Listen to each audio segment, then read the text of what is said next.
감사합니다. 찬양을 참 풍성하게 해주셔서 너무 감사하고,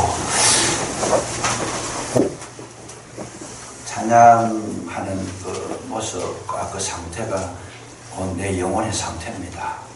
영혼이 잘 되면 제일 많이 흘러나오는 게 뭐냐면 찬양이 흘러나옵니다. 내 영혼이 회복되면 자꾸 그냥 찬양의 소리가 자기도 모르게 엉얼엉얼거리면서 입에서 노래가 끊어지지 않는데, 그것은 곧 뭐냐, 하나님의 나라는 의와 평강과 희락이라고 했습니다. 그래서 마음의 평강이 있고 기쁨이 자꾸 표출되어지 가는데, 하나님 나라가 그 심령 가운데 임하신 증거인 줄로 믿으시기 바랍니다. 얼마나 찬양하십니까? 하루에서 하는 게 아니고 예배 때만 하는 게 아니고 정말 계속 그냥 마음속에서 뭐 가사가 맞는지 틀리는지 곡조가 맞는지 틀리는지 그런 게 너무 의식할 필요 없습니다. 그냥 따라 불러보는 거예요. 저도 보면 생활 가운데 자꾸 그런 이야기들이 나와요. 어떨 때는 보면 혼자 흥얼거리는데 그게 참 감사가 되고 기쁨이 되고 정말 그것이 귀중한 것 같아요. 마음이 열려지는 거죠. 열려지는 거죠. 그래서 여러분 가정에도 모든 은혜와 축복의 문이 찬양으로 말미암아 열려지시기를 주의 이름으로 축복합니다. 오늘 우리 성경기 보시면서 지금 계속 같은 제목을 가지고 말씀을 나누는데, 드라마도 보면 제목은 똑같아요 그냥. 근데 내용이 자꾸 달라서 그렇지, 드라마 할 때마다 제목 바꾸는 거 그런 건 없잖아요. 1년 내에도 이건 같이 할 수 있는 말이지. 성경 말씀은요 1년 아니라고 죽을 때까지 해도 똑같은 이야기죠. 그러나 삶의 자세, 내용, 그 본질은 틀리지 않지만 그 행위는 틀릴 수 있다. 오늘도 이 말씀을 통해 가지고 예수께서 행하신 일, 처음에 제가 말씀드렸을 때에 예수님은 어떤 분이냐, 기회를 주시는 분이시다 하는 거 기억하시는지 모르겠습니다. 제가 한 번 더 좀 익힌다는 의미에서 말씀을 드리겠습니다. 기회를 주시는 주님이시다. 우리 주님을 안다, 주님을 믿었다 했을 때에는 절망하지 말라 그 말이죠. 아무리 힘들고 어려워도. 왜냐하면 주님은 그 힘들고 어려운 거를 막다른 골목으로 여기시지 않고 다시 기회를 주시는 분이시다. 항상 우리 주님은 그렇게 하시더라는 거죠. 그래서 예수 믿는 사람의 특징은 쉽게 말하면 이제 다 됐다 하는 그런 어떤 최후의 그런 어려운 결단을 하지 않습니다. 예수님을 모르는 분들은 어려움을 당하다 보면 마지막에 막바지에 왔다 싶으면 뭘 해요? 자살해 버리잖아요. 그리스도인이 자살을 하면 안 된다는 이유가 어디 있느냐? 그리스도를 정말 만났으면 그 귀에 있는 걸 알기 때문에 자살할 이유가 없습니다. 주님을 모른다는 얘기죠. 그래서 자살하면 지옥 간다 이런 이야기들이 나옵니다. 여러 가지 이유가 있겠지만은 제일 큰 이유가 그거예요. 성령의 역사가 있으면 자살할 수가 없어요. 왜요? 아직 기회가 있다는 걸 알고 있기 때문에, 막다른 골목이 아니다는 걸 알고 있기 때문에 그는 항상 그렇게 재기할 수 있는 능력을 얻게 되더라. 예수님은 그 일을 하기 위해서 우리에게 오셨더라. 그런 내용으로 말씀을 드렸습니다. 두 번째는 뭐냐면 빈손 인생을 찾아오시는 분이다. 사람은 실패하고, 사람은 참 가진 거 없고 그렇게 하면 떠납니다. 주변의 사람들이, 친구들도 사업자 돼가지고 돈 품기는 있고 돈 좀 잘 쓰고 하면 옆에 있지만은 다 떠나요. 다 떠나요. 심지어는 가정도 보면 남편이 사업에 실패하고 어려우면 어떤 가정의 아내도 다 그렇지는 않지만은 실패하니까 떠나버리더라고요. 당신하고 더 못 살겠다.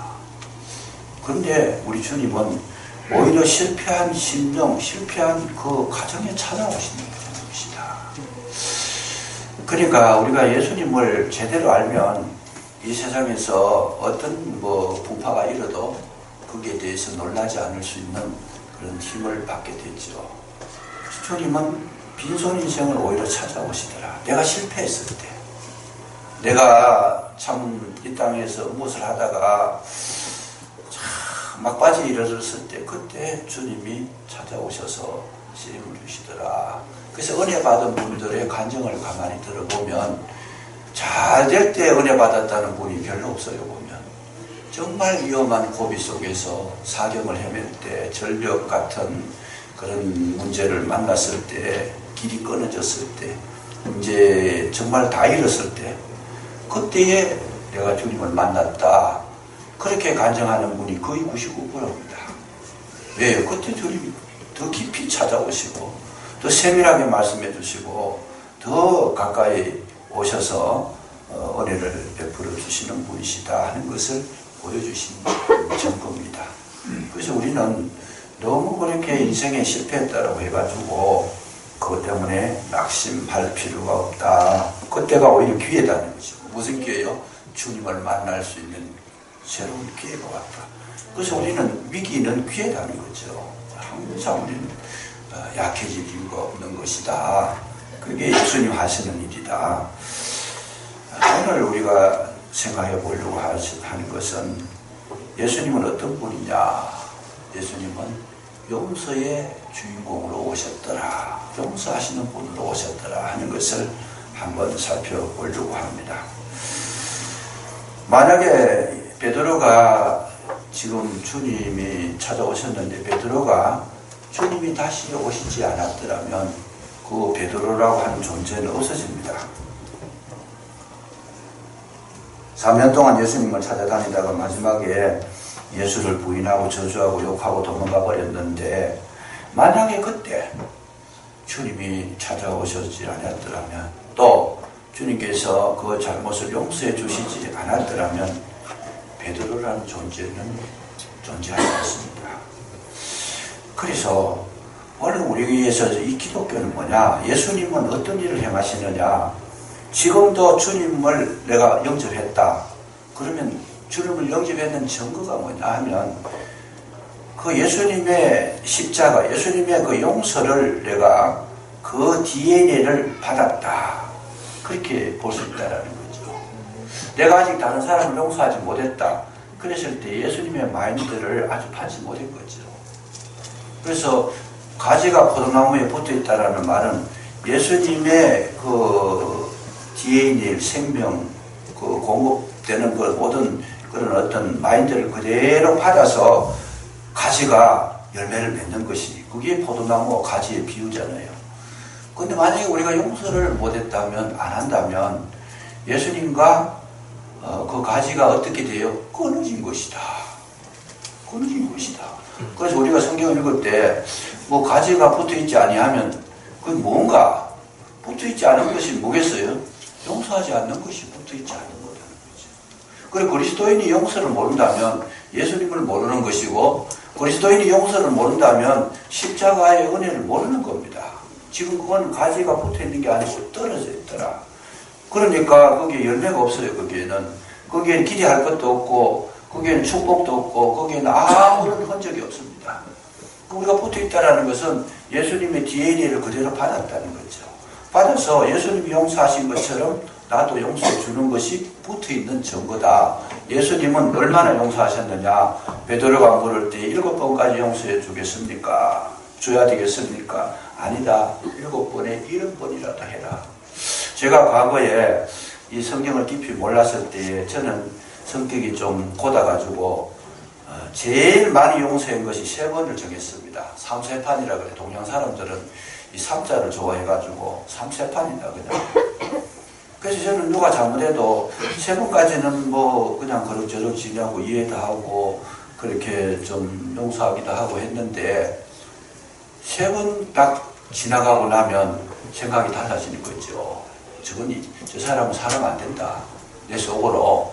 그걸 판단해가지고 한참 힘이 있고 그럴 때 그래서 세 번까지 해보고 안 되면 그 사람에게는 징계를 내렸습니다. 제가 할 수 있는 방법으로 가지고 그냥 아주 어렵게 만드는 그런 경험이 있습니다만은, 성경을 가만히 읽어보니까 베드로는 그래도 품성이 좀 나아가지고 7번까지 해줘야 됩니까? 물었던 거 보니까 베드로는 내보다 훨씬 좋은 사람이다. 품성적으로. 그렇게 생각되어졌는데, 거기다가 예수님 말씀을 들어보니까 7번에 70번이라도 해라. 이거는 뭐 그냥 기가 찬 노릇이죠. 도저히 불가능하네요. 그럼에도 불구하고 예수님의 DNA를 받으면 그게 가능하다는 얘기죠. 가능하다는 얘기다. 여러분, 이 세상에 살아갈 때 가만히 보시면 우리가 이런 문제가 있습니다. 세상을 살아가는데 왜 다투고 싸우고 뭐 문제가 생기느냐? 세상은 문제가 생기는 것이 당연합니다. 세상에는 문제가 왜냐하면 이미 세상 사는 사람들이 모두가 다 의인이 아니고 전부 다 선악과를 구해드리고 또 나름대로 생각이 있고 자기 견해가 있고 자기 경험이 있고 자기 지식이 있는데, 다 자기들의 기준이 있는데 이런 기준을 맞춰낼 수 없잖아요. 10사람이 있으면 10사람 다 의견이 틀려요. 100사람이 있으면 100사람 다 틀린 거죠. 한 가족이라도 생각이 다른데 똑같을 수가 없어요. 그리고 환경도 다르고 수준도 다르고 생김새도 다르고 다 다른데 이 사람들 사이에서 문제가 없다. 문제 없는 것이 문제라고 이상하잖아요. 그거는. 그렇게 될 수가 없는 거죠. 뿐만 아니라 우리가 살아가는 데는 우리 사람만 사는 것이 아니고 어둠의 영도 역사를 하지 않아요. 어둠의 영도 우리 교회 속에 예배를 드리는데 하나님도 계시고 또 옆에 김지사도 있고 이장로도 있고 뭐 다 있지만은 누가 그 옆에 앉아 있느냐? 사단이 앉아 있잖아요. 여러분, 이걸 잊어버리면 안 됩니다. 왜냐하면 사단은 가장 깊은 곳까지 들어옵니다. 우리의 마음속까지 들어와요. 그래서 사단이 항상 곁에 앉아 있는 거죠. 그래서 뭘 하느냐? 지금 무너뜨릴 기회를 찾고 있는데 삭길자를 찾고 있더라. 어떻게 해서든지 뭐 순간 포착을 해가지고 무너질 그 기회를 지금 노리고 있다. 근데 그 기회를 노리는데 어디까지 가느냐? 예배당에는 안 들어오느냐? 아닙니다. 성전 제일 깊은 곳까지 들어옵니다. 우리 생각과 마음 제일 깊은 곳까지 사단이 들어옵니다. 그러니까 예수님이 만찬식을 하는데 가룟 유다에게 마귀가 찾아와서 뭘 해요? 예수 팔려는 생각을 넣었다는 거죠. 그 자리도 온 거예요, 지금. 그러니까 이 말씀 듣고 예배 드리는데 여기 마귀가 없다? 아니에요. 마귀는 지금 뭘 하고 있어요? 자꾸 우리 마음과 생각을 지금 조절해가지고 말씀 못 듣게 하고 멀어지게 하고 들어도 오해하게 하고 대적하게 하고 뭔가 자꾸 다른 어떤 오해를 가지도록 만들어 버리잖아요. 생각을 조종하고 있다는 거죠. 그게. 그러니까 우리가 주의해야 될 게 뭐냐? 뭐 안전지대는 이 땅에는 없습니다. 무풍지대가 없다고 말이죠. 가정에도 사단이 기다리고 있고 또 뭐 직장에도 기다리고 있고 교회에도 기다리고 있고 기도하는 그 자리에도 기도하는 기다려요. 내가 열심히 막 성령의 역사하시는 지금 기도하고 있는데 거기도 지금 마귀가 옆에 기다리고 앉아있다가 여러분 산기도 가는 분들이 이어간 이유가 뭐냐? 그런 걸 모르니까 무조건 하고 막 기도하니까 막 그냥 막 뜨거운 열기가 들어오고 등이 뜨뜻해지고 막 진동이 오고 그냥 막 입이 이상해가지고 방언을 하고 그러니까 이거 참 뭐가 된 걸로 그렇게 생각하고 마음이 막 교만해지잖아요. 아닙니다. 사단도 옆에 앉았다가 이 사람이 지금 중심을 못 잡고 있으면 욕심에 꽉 채워져 있으면 순간적으로 노려가지고 하나님처럼 행동을 해버리고 하나님처럼 역사를 일으킵니다. 마귀도 방언도 주고 마귀 방언 받은 사람 많잖아요. 그냥. 그러니까 이 사람은 잘 몰라요. 막 못 알아듣는 말 하니까 다른 사람 들었을 때 저 사람은 신령한 은혜 받았다 뭐 이런 생각하지만은 어차피 못 알아듣는 말이니까. 근데 영적으로 이렇게 분별을 해보면 이게 틀렸다는 거죠. 틀렸다는 거예요. 그게 분별이 되잖아요. 그리고 그 뭐 영적으로 보면 분별이 되지만은 그거보다 더 이제 확실한 거는 뭐냐면 그 삶을 보면 마귀 영을 받은 사람과 하나님의 영을 받은 사람, 성령을 받은 사람 달라요. 뭐가 달라요? 행동하는 게 다르고 열매가 다르고 결과가 달라요. 자기는 막 그냥 그 체험했는 거, 이상한 현상 그런 게 경험했는 거 이런 거 가지고 성령 받았다 그러는데 전혀 아니다는 말이죠. 이제 다음 시간에 제가 그걸 말씀 좀 더 세밀하게 드리려고 하고, 어쨌든 마귀는 우리 주변에 지금 주변뿐만 아니고 내 심령까지도 지금 살피고 있다는 거죠. 뭔 생각을 하는지도 알고 있다. 그래서 딱 문제가 포착이 되면 바로 뒤집어버립니다. 여러분, 간첩이 남한에 와도 자기 정체를 안 드러내잖아요. 그래가지고 대화해보고, 그리고 또 뭐 친밀하게 지내고 선물도 사주고 술도 사주고 그걸 해가면서 자꾸 가까이 지내다가 어느 순간 되면 자기 본심을 드러내잖아요. 그냥 믿을 만한 정도가 되면 나라에 막 불평 많고 불만스러운 행동을 많이 하고 말을 많이 하고 이러면 요 사람은 너무 털어도 되겠다, 내 편으로 만들어도 되겠다 생각이 딱 들어가면 그때부터 이제 전문적인 용어를 쓰잖아요. 그 사상을 주입시켜가지고 자기 사람으로 만들어요. 간첩이 하는 일이 그 일인데, 마귀는 간첩보다 더 정밀하고 더 계획적이고 더 구체적으로 들어오는 거죠. 아주 논리에 맞도록 들어오는 거죠. 생각해보면 이치에 딱 맞아요. 그냥 선악의 원리가 딱 서 있어요. 이거는 옳고 저건 틀리다, 이거 하면 되고 안 돼, 딱 서 있어요. 그냥 어쨌든 이런 세계 속에 살고 있기 때문에 세상은 뭐예요? 문제가 생기지 않을 수가 없다는 거죠. 문제가 생기지 않을 수가 없다.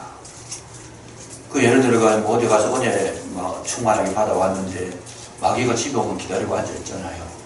집에 뭐 남편이나 아내를 통해 가지고 자식을 통해 가지고 그 은혜 받은 거 다 쏟도록 그냥 다 기다리고 앉아있어요.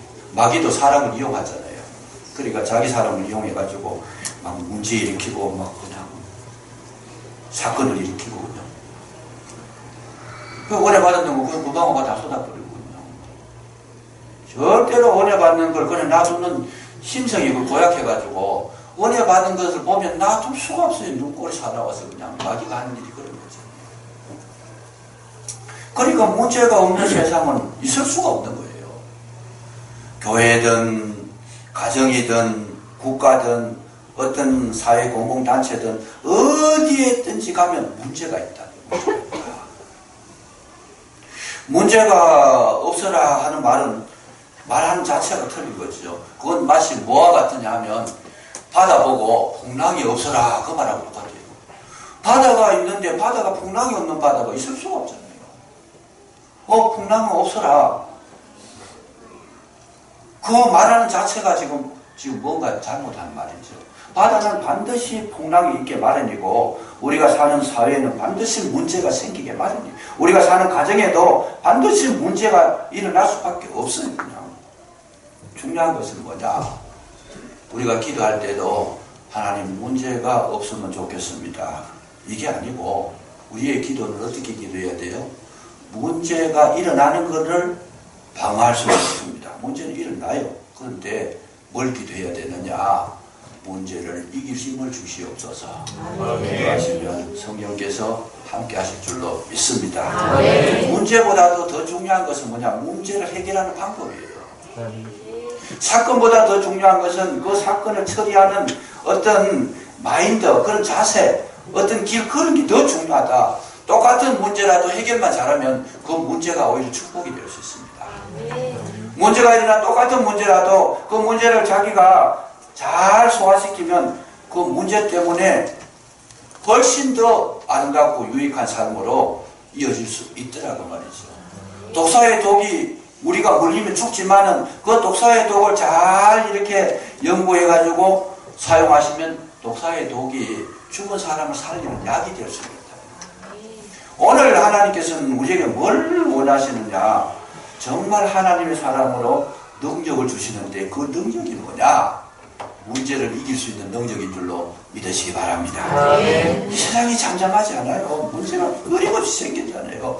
우리나라가 지금 어렵습니다만은 이것이 하나님 주시는 이런 기회를 통해 가지고 온 국민이 마음이 하나 되고 주님의 사랑으로 이 문제 난제를 해결해 나가면 축복의 기회가 될 수 있다. 얼마든지 축복의 기회가 될 수 있는데 이게 국민들의 성숙도입니다. 이게 그 국민들의 마인드의 수준이에요. 어떻게 처리하느냐. 아주 못되게 처리하는 방법도 있고 또 아주 선의로 처리하는 방법도 있어요. 뭘 선택할 거냐. 그게 우리의 수준이라는 거죠. 정말 뭐 원수로 갚을 것 같으면 쉬워요. 그거는.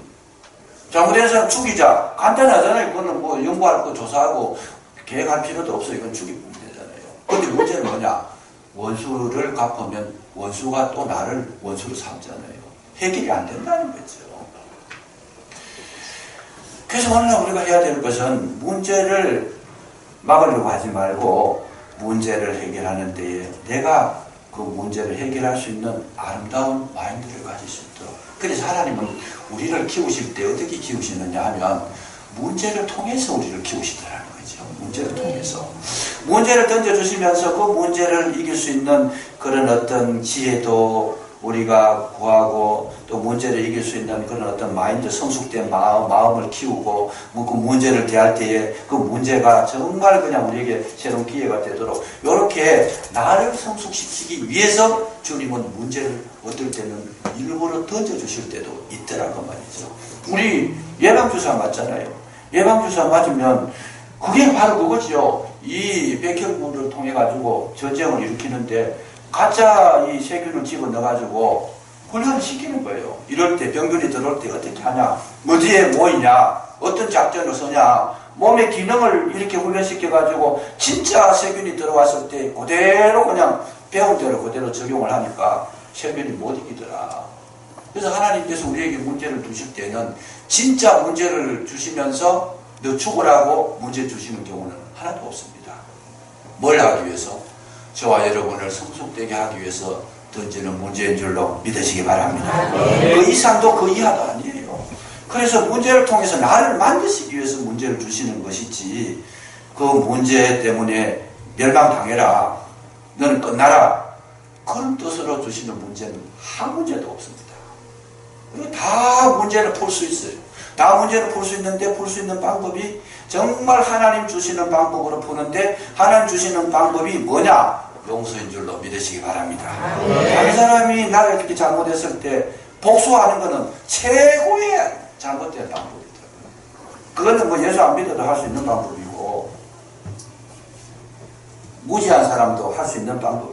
그 방법을 쓰면 안 된다는 거지. 우리는 최상위의 방법이 다른 사람이 나를 넘어뜨렸을 때 나는 그 넘어진 자를 용서하고 사랑으로 베풀고 그에게 함께 일어설 수 있는 그런 길들을 열어주면서 그렇게 마음을 나눌 때 그게 최고의 방법이다. 그게 예수 그리스도의 십자가라는 거죠. 십자가다.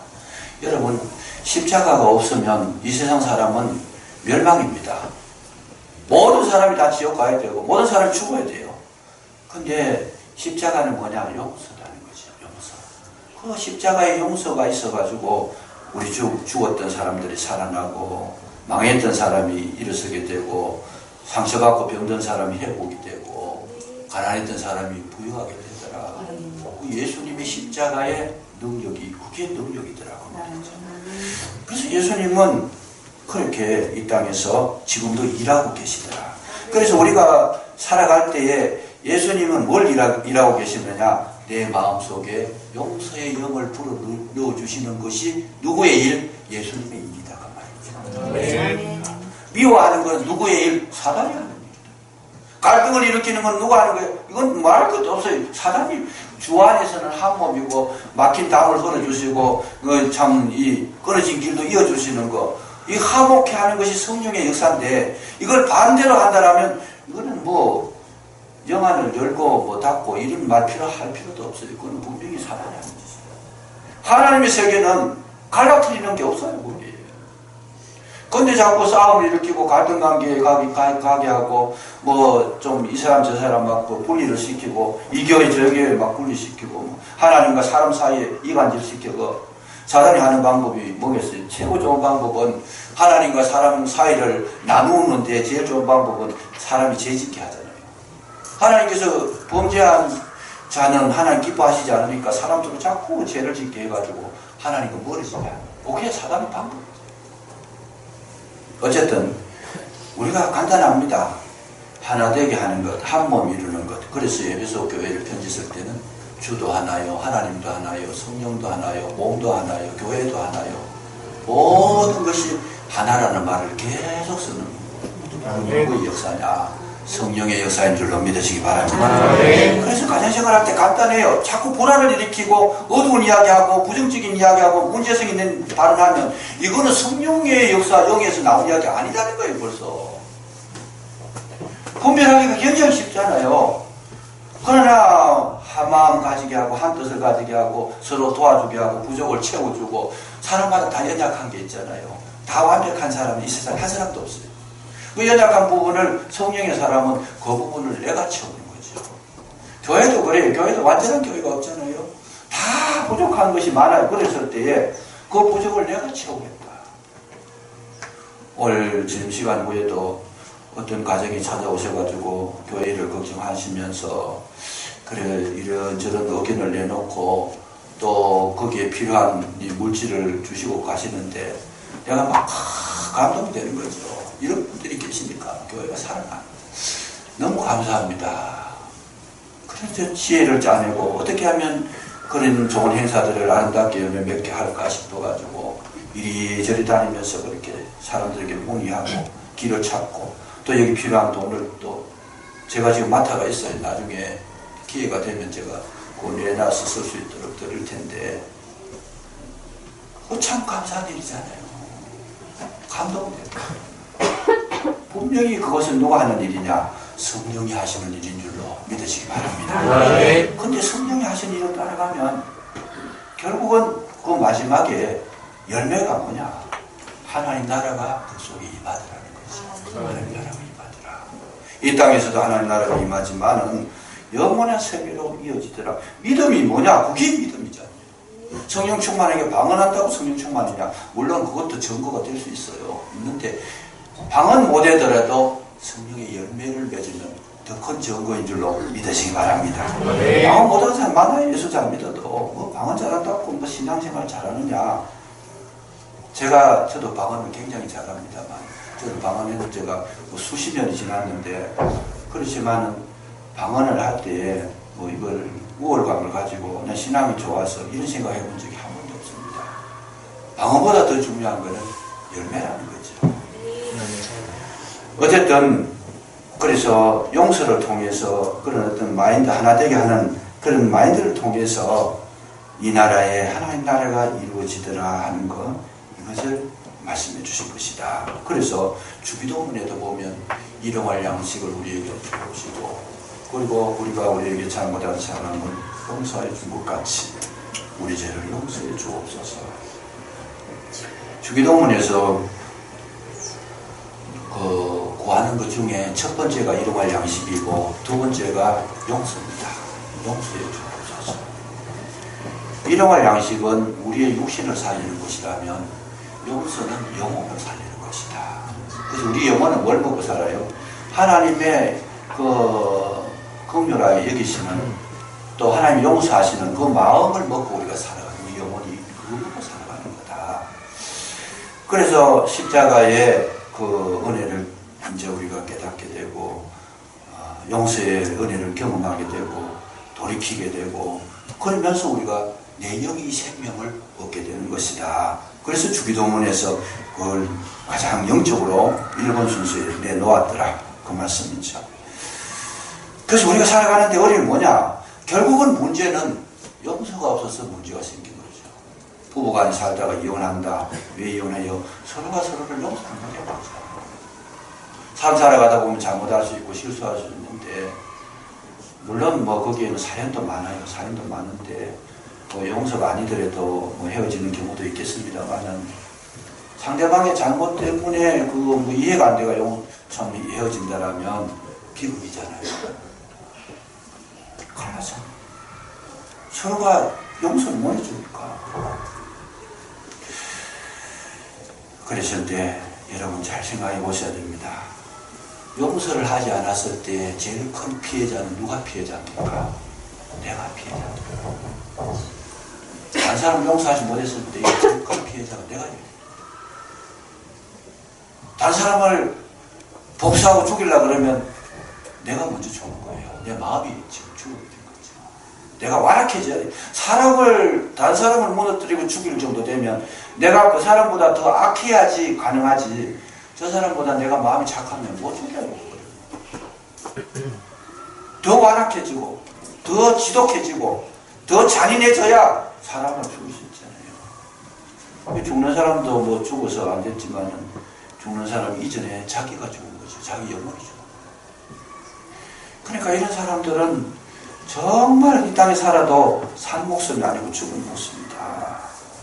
영혼이 그 참 맺혀진 것 때문에 이해도 안 되고 용서도 안 되고 그것 때문에 자유함이 없고 그것 때문에 기쁨이 없고 그것 때문에 평안이 없어요. 그래서 이 용서가 없는 분들의 이 삶의 모습이나 얼굴을 보면 굉장히 그 매여있어요. 얼두고요. 그냥 자유가 없어요.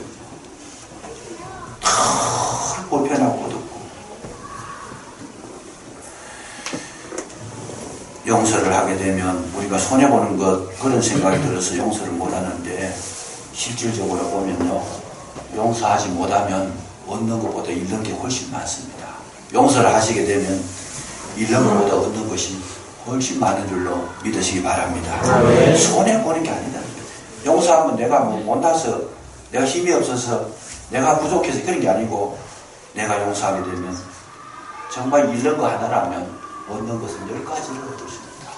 그래서 우리는 이 용서하는 그런 은혜를 경험해야 되는데 중요한 것은 예수님이 오늘도 일을 하고 계시더라는 것. 이 제일 중요한 것이다.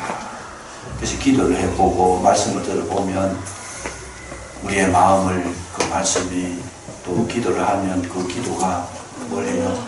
우리의 마음을 녹여주시더라는 거죠. 우리의 마음을 녹여주셔서 순한 마음 되게 하시는데 그야말로 굳은 마음 제하시고 두려운 마음 주시고 원수 갚는 생각을 제하여 버리시고 이해하고 용서하는 마음을 주시고 주 안에서 하나 되게 했을 때에 거기에 뭐가 자라요? 생명이 자라더라. 이 일을 위해서 예수님 오늘도 우리 예배에 함께 계시는 줄로 믿으시기 바랍니다. 여러분 가정에도 일하신 예수님 계속 예수님 뭐라고 말씀하시죠? 하나님께서 일하시니 아버지께서 일하시니 나도 일한다. 무슨 일 하고 계세요? 용서의 일을 하고 계시다. 용서하는 마인드를 자꾸 만들고 계시다는 거예요. 자꾸 그 마음 풍성하게 하시다는 거예요. 그게 예수님의 일이다. 그런 뜻이죠. 그래서 주님을 만나셔서 정말 우리는 내가 아직 이해 안 되고 내가 아직까지도 마음에 뭉쳐있는 게 있다라면 이 시간을 통해서 예수님의 말씀을 들으시고 예수님의 DNA를 받으시고 예수님의 영성을 소유하셔서 주님 뜻대로 살겠습니다. 그러면 가지가 나무에 붙어있는 게 돼서 풍성한 열매를 맺게 되고 최후의 승리자가 되는 줄로 믿으시기 바랍니다. 기도하겠습니다. 아버지 하나님 감사합니다. 진실로 주님은 지금도 우리의 마음속에 은혜 주셨고 주시고 계시며 또 앞으로도 주시는 줄로 믿습니다. 용서의 은혜를 허락하시고 주님이 행하시는 모든 일들 가운데 저희들 아름다운 열매 맺게 해주시기를 간절히 기도하고 원합니다. 예수님께서 하시는 그 모든 일들이 우리 심령의 아멘으로 받아들이게 하시고 좋은 하나님의 거룩한 열매 풍성하게 맺을 수 있도록 도와주시옵소서. 예수님 이름으로 감사기도 드리옵나이다.